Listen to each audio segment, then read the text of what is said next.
Good morning and welcome back to our Leadership Empowerment session. And I greet you, and I know today will be a great day for teaching and with the information I'm going to provide. The topic for this morning is a continuation of what we have started previously on the different styles of leadership. Just to recap quickly, we've talked about 3 styles of leadership and we've got another 3 to go today. The first style we touched on last time was authoritative leadership, the commander, the boss, the go-getter, that's the one. The other one is democratic leadership, the team builder, that is asking input from everybody before a decision is made. And the third one that we've touched on was servant leadership, the shepherd, the one that cares, and the maintainer, and all these different aspects. And as you shall see today, is that each style is necessary for a certain function at that particular time. So leadership influences the atmosphere, the effectiveness, and the direction of every organization or church or ministry. They are the creators of a certain culture in that organization. So, and no leader is perfect. As I've said, each of these different styles of leadership is required for a different job that needs to be done. So let us jump into number 4. The 4th leadership style that I want to touch on is the visionary leader, the pioneer. A visionary leader sees all the possibilities before others do. They see first, they act first, and they set the pace. So the leader inspires people towards the end result, the future. They are the ones that determines what is happening and leading your team into a specific direction. So what are the characteristics of a visionary leader? They are future focused, they're innovative, creative, inspirational type of leader. They are passionate of what they are doing. They are the big picture thinkers. They don't keep themselves busy with all the small nitty-gritty day-to-day or mundane things. They see the big picture, the overall picture, and they run with that. And normally they are the strong entrepreneurs.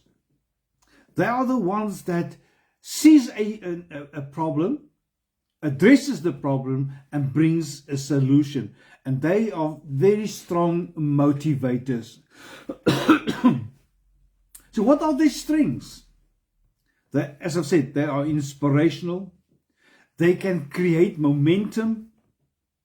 They encourage innovation, new things, because they are doing a new thing. So then they need new ideas, new plans, new strategies.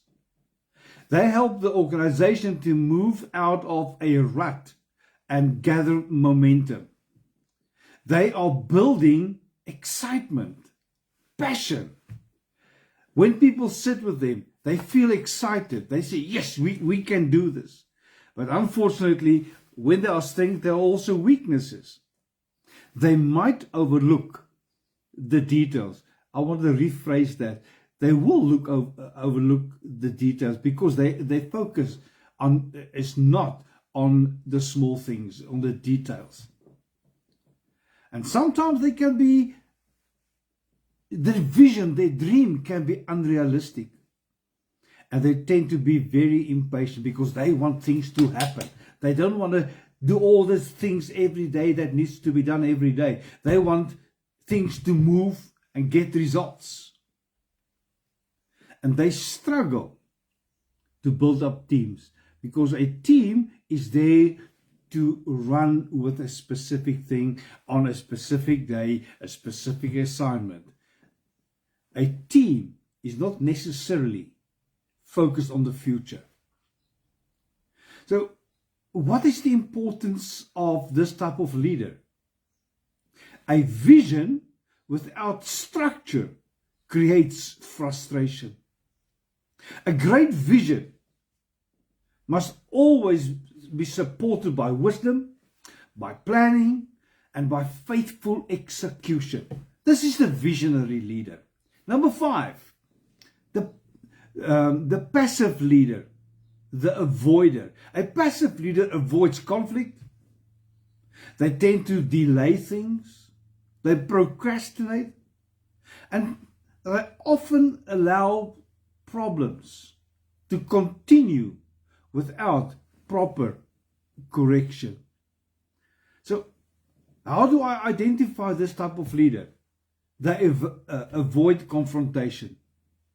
They are hesitant in making decisions and are often unclear in their direction. They allow disorder to continue. They may fear rejection or criticism. They are reactive and not proactive. They catch up instead of setting the pace.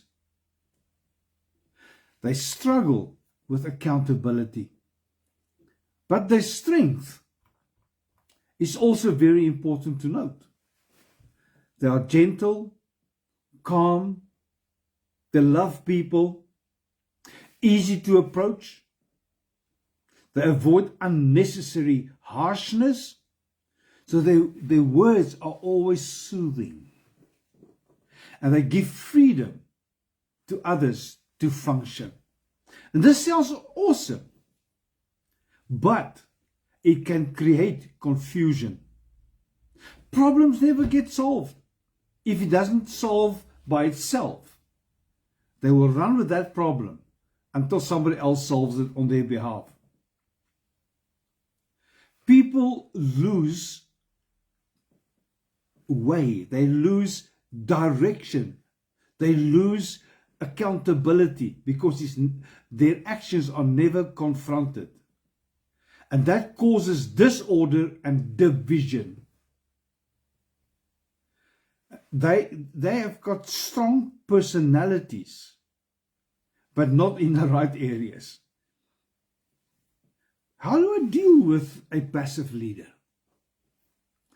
Communicate respectfully and clearly. Help provide structure and solutions. So your team makes you a success because they are providing the structure. They are providing the solutions. And a very subtle way, they are not demanding, but asking accountability.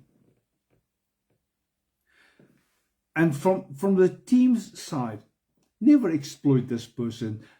Their calm personality, don't exploit them. But what lessons can we learn from this? Peace without correction will eventually produce disorder. Leadership requires courage to confront problems, to solve problems, and to create the right direction, lovingly but firmly. And this type of leader, the passive one, they lack this.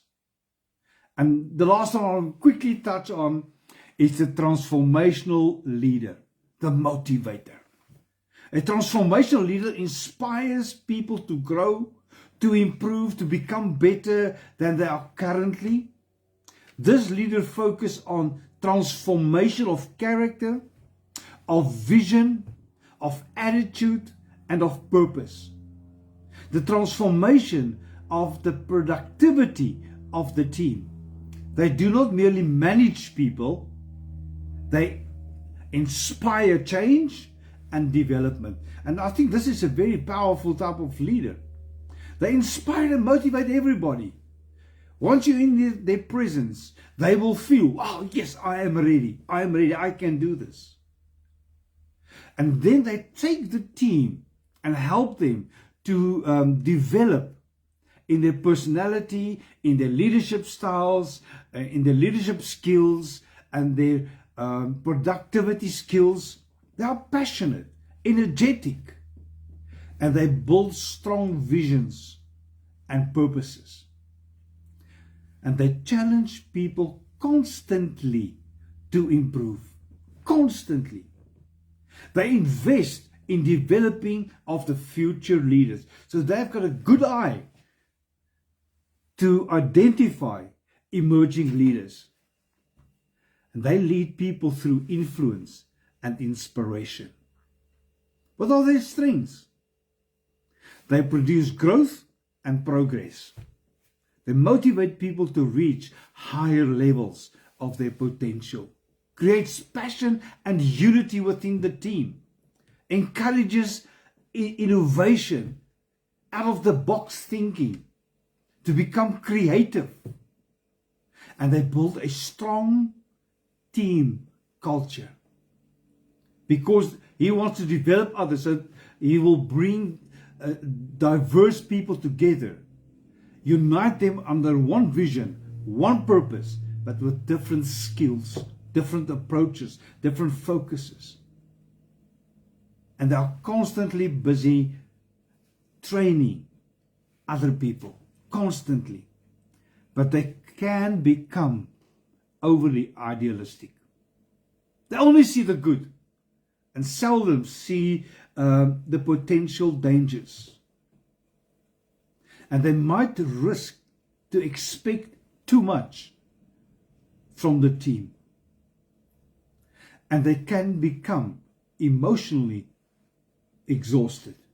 Because people, not everybody feels the same way like you do about the vision and the purpose. And that can deplete the emotional levels of that specific leader. How do I deal with them? Embrace growth. Love improvement. Support the vision with practical ideas and plans. Stay disciplined and focused. Don't run like a wild horse, but be focused. Make sure what you do is correct, and how you do it will result in growth. And help to bring balance between inspiration and practical execution. Avoid becoming emotionally dependent upon constant motivation. Because this type of leader will constantly motivate others, constantly build up others. So the final thought for today, every leader has strengths and weaknesses. Healthy leadership requires humility, wisdom, accountability, a vision, compassion for people, courage to take action. The goal is not merely to identify leaders and their styles, but also to examine ourselves honestly. What type of leader are we? A mature leader learns when to be strong, when to listen, when to serve, when to inspire, and when to confront. True leadership is not about power. It's about the responsibility, the influence, stewardship, and serving in your area of influence. And then I want to close with a scripture, Mark 10, verse 43. Whoever desires to become strong among you, let him be your servant. And that is the definition of leadership. Leadership is servanthood. We can never outgrow servanthood. What type of leader are you? What type of leader do you want to become? Are people around you growing? Are they encouraged? Are they protected? Are they guided towards purpose through your leadership? And remember, as I've said in the beginning, we need all styles of leadership working together, utilizing their strengths, because the one style will harness the weakness of the other style. And if you can compile a team of leaders, make sure that you have one of each of them. Thank you for tuning in, and remember, whenever you are in need of leadership, training or equipping, we are there for you, and you are welcome to go to our Facebook page, our YouTube channel, our TikTok channel, download the videos and share it. God bless you.